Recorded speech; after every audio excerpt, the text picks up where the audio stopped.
그날 새벽 고을의 우물가에는 이상한 풍경이 펼쳐져 있었다. 갓을 벗은 한 사내가 물가에 앉아 맑은 물을 들여다보며 울고 있었던 것이다. 그 사내는 다름 아닌 고을 사람들이 바람의 선비라 부르던 윤태영이었다. 조선의 어느 봄날 바람이 가끈을 흔들며 마을을 지나갈 때마다 그의 이름은 여인의 입술에서 흘러나왔다. 그의 미소는 꽃잎보다 부드러웠고 그의 말은 꿀보다 달았다. 그래서 그가 다녀간 자리에는 늘 웃음이 남았고 그 웃음 뒤에는 늘 눈물이 남았다.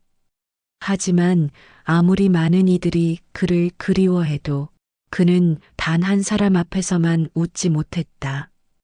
그 여인이 바로 연심이었다. 우물가에서 새벽마다 물을 길어 나르던 처녀. 하얀 소매로 물을 받는 손끝이 햇살을 머금은 듯 투명했다. 태영은 처음 그 모습을 보고 이렇게 말했다. 이 고을에선 우물의 맑은 물보다 그대의 눈이 더 투명하군. 하지만 연심은 눈길조차 주지 않았다. 그녀의 말은 차가웠다.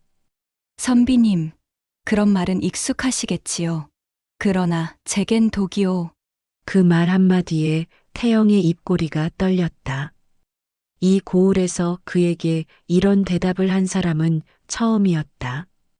그날 밤 그는 술상 앞에서 한참을 바라보다가 술잔을 엎으며 중얼거렸다. 어찌된 일인가 세상 모든 여인이 나를 따르는데 단 한 사람만은 마음을 주지 않는가. 그날 이후 윤태영은 처음으로 밤을 새웠다. 그리고 그 새벽 그는 스스로도 모르게 중얼거렸다. 그녀가 나를 외면한 이유, 그 이유가 알고 싶구나. 다음 날부터 태영은 이상하리만치 우물가에 자주 나타났다.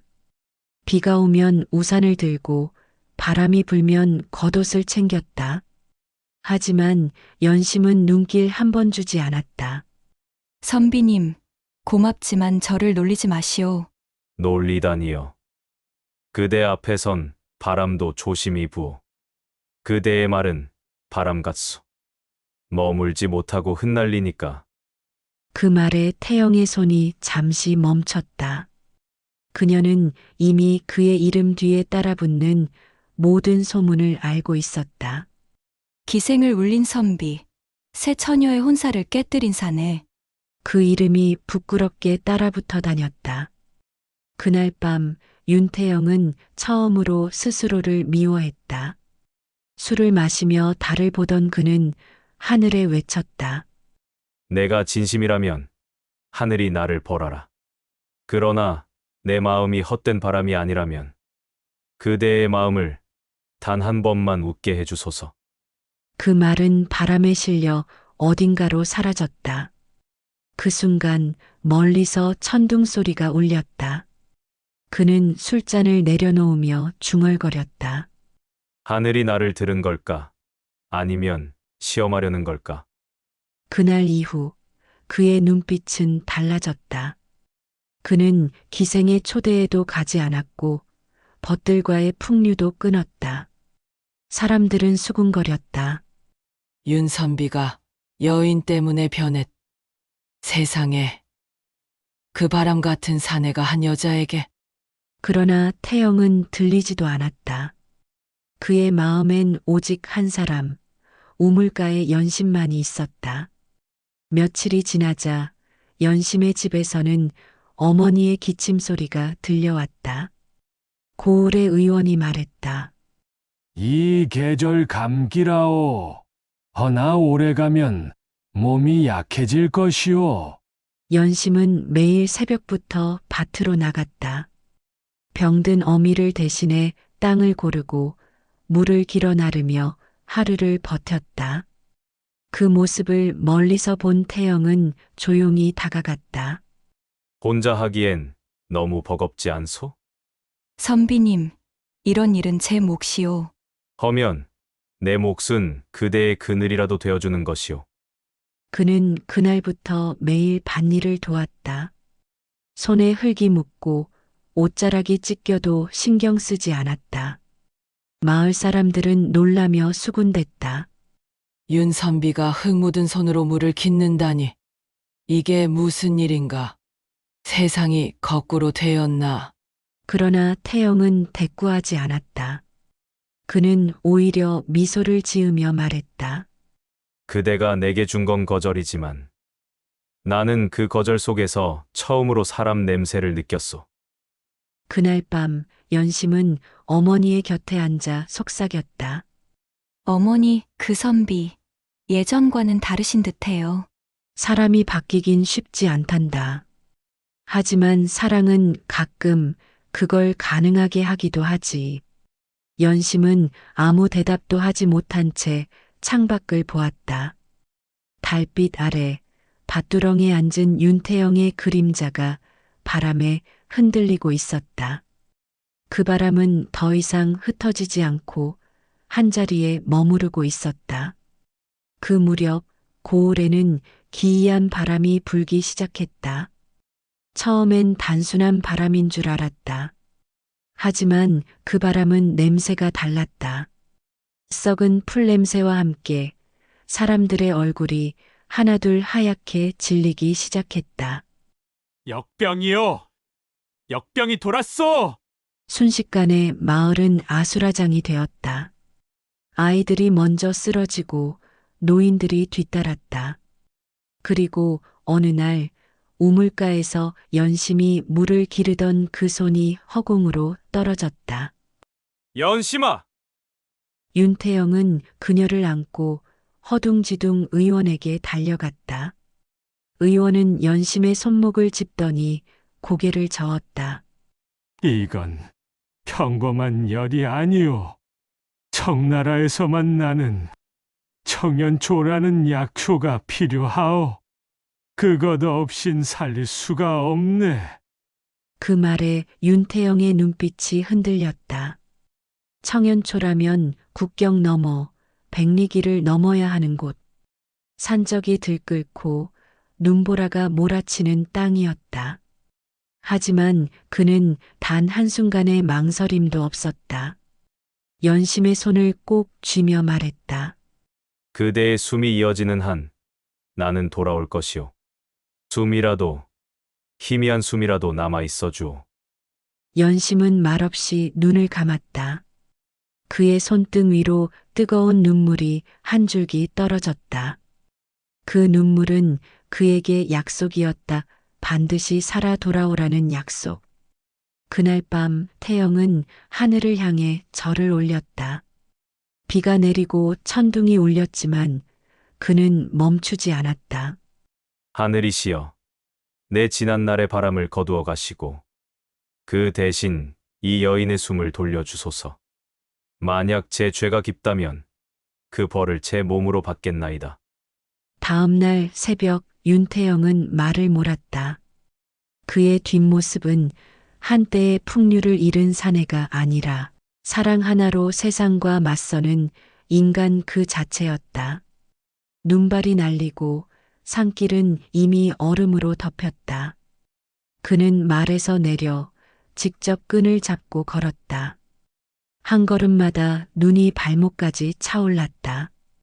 손은 갈라지고 입술은 터졌지만 그는 멈추지 않았다. 밤이 되면 산적 떼가 나타났다. 칼을 든 사내들이 그를 둘러쌌다. 그 짐에 뭐가 들었느냐? 사랑이 들었다. 순간 우두머리가 웃었다. 그딴 게 목숨값이 되겠느냐? 태영은 피를 토하듯 외쳤다. 그대들이 사랑을 비웃는다면 그대들은 이미 죽은 자요.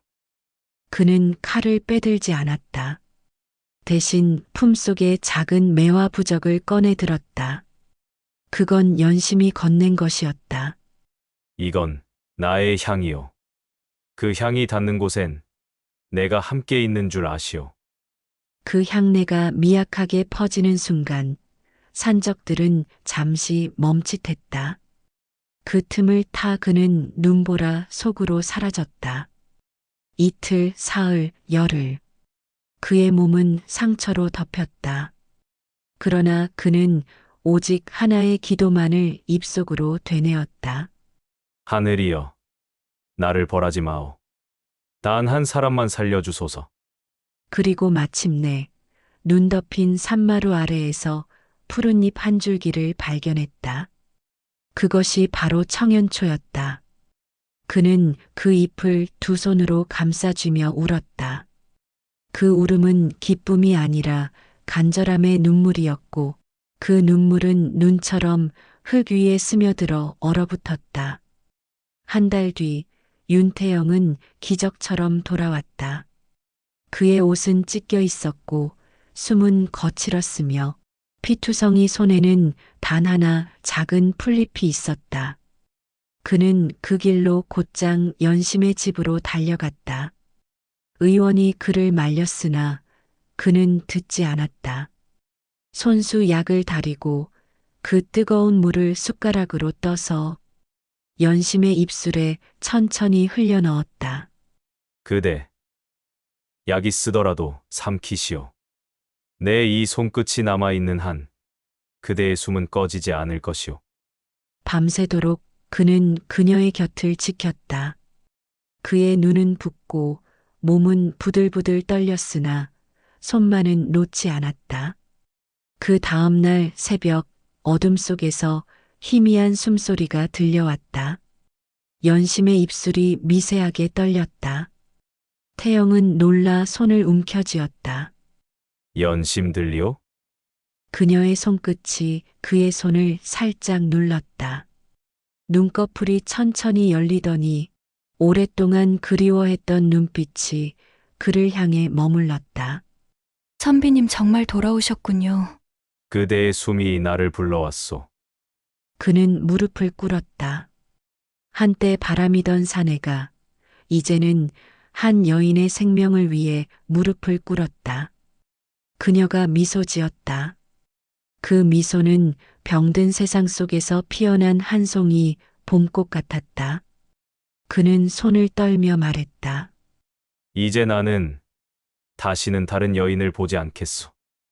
그대가 내게 준 사랑이 내 생의 전부이오. 그 말에는 바람 대신 믿음의 온기가 담겨 있었다. 그리고 그 순간 마을의 텃새가 울었다. 마치 하늘이 그들의 사랑을 축복하는 듯 했다. 며칠 뒤 연심은 완전히 회복했다. 마을 사람들은 놀라며 수군댔다. 기적이라네. 그는 이제 바람둥이가 아니야. 사랑을 지킨 사내라네.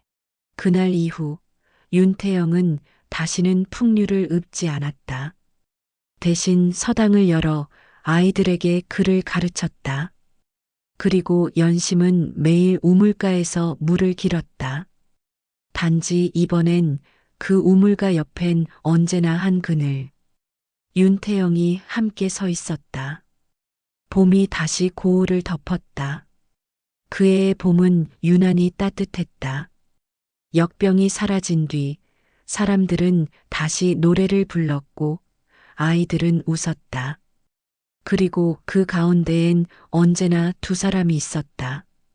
우물가의 연심, 그리고 그 옆에서 물동이를 받아드는 윤태영. 사람들은 종종 그들을 보고 속삭였다. 이 고을의 봄은 저 두 사람 덕에 오는 게야. 윤태영은 매일 새벽 우물가로 향했다. 그의 손에는 늘 작은 꽃 한 송이가 들려 있었다. 붉은 진달래, 노란 개나리, 흰 매화. 그는 매일 다른 꽃을 연심에게 건넸다. 이건 오늘의 내 마음이오. 매일 다르시네요. 그래도 향은 하나지 않소. 그대 향이오. 연심은 웃었다. 그 웃음은 윤태영의 마음속 모든 바람을 잠재웠다. 그리고 마을 어귀에는 새로운 이야기가 떠돌았다. 윤선비는 글로 세상을 가르치지만 사랑으로는 하늘을 감동시켰다네. 그 말에 윤태영은 웃으며 대답했다. 하늘은 멀지 않소. 내 곁에 있는 이 사람이 바로 하늘이오. 그들의 봄은 언제까지 계속될 수 있을까? 세월이 흘러 윤태영의 머리엔 흰 눈이 쌓였다. 연심의 머리카락에도 달빛처럼 은빛이 비쳤다. 그들은 여전히 함께 걸었다. 그러나 예전처럼 빠르게 걷지는 못했다. 태영은 그녀의 손을 잡고 천천히 걸었다. 그대 손이 여전히 따뜻하오. 선비님 손이 이제는 더 거칠어졌네요. 세월이 내 손을 데려갔지만 그대의 마음은 그대로오. 그 말에 연심은 눈시울이 붉어졌다. 사람을 울게 만드시오. 태영은 웃으며 대답했다. 울음은 마음이 살아있다는 증거요. 그들은 그렇게 평생을 함께했다. 바람과 꽃이 만나 머물렀던 그 자리, 우물가 옆에 매화나무 아래에는 그들의 흔적이 고요히 쌓여갔다. 그러던 어느 해 겨울, 윤태영이 병석에 누웠다. 기침은 길었고 손끝은 차가워졌다. 연심은 그의 옆에서 손수죽을 끓이며 말했다. 너무 무리하셨소. 아직도 우물가 물이 맑은지 걱정이 돼요. 걱정 마시오. 제가 매일 기를 테니. 그는 마지막 힘을 내어 그녀의 손을 잡았다. 연심아, 내가 바람이던 시절 그대가 나를 붙잡아주지 않았다면 나는 세상 끝까지 흩어졌을 것이오. 그대 덕에 나는 머무를 수 있었소. 그 말과 함께 그의 눈이 천천히 감겼다. 그의 입가엔 미소가 남았다. 그 미소는 마치 이제 됐다는 듯 모든 걸 내려놓은 평화로움이었다. 그 후로도 연심은 매일 우물가를 찾았다. 이른 새벽 바람이 불면 그녀는 속삭였다. 태영님, 오늘도 바람이 그대의 목소리 같아요. 그날부터 우물가에는 늘 매화 향기가 났다.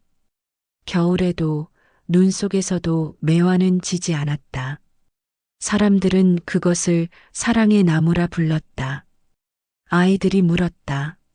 정말로 윤선비가 그 나무가 되었다는 게 사실인가요? 이야기꾼은 웃으며 대답했다. 글쎄, 사실인지는 몰라. 하지만 한 가지는 분명하지. 무엇이요?